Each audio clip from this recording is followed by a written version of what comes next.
When we are in this stage, what are our biggest goals and risks? Well, the biggest goal is to put as much as you possibly can in investments. But a lot of the risk comes into having kind of a budget, making sure you can allocate those funds to your investments and make wise choices and make sure that much money as possible goes in the accumulation phase. Mhm. All right, second, we have the preservation phase. When does this begin?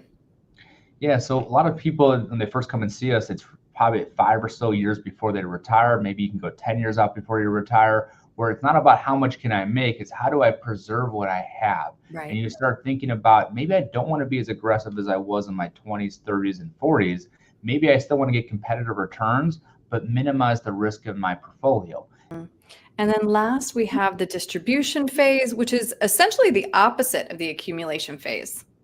It's the opposite, and the game changes because while you're growing, it really doesn't matter the sequence of returns. It doesn't matter if it's a good year or a positive year or a Right. negative year. But when you start taking out withdrawals, if you have a few negative years in the early stages of your retirement in that distribution phase, that could really derail your retirement goals. So you need to make sure you have a plan, and the same things you did 20, 30 years ago are probably not the best things you should do for the next 20, 30 years when you start taking on distributions.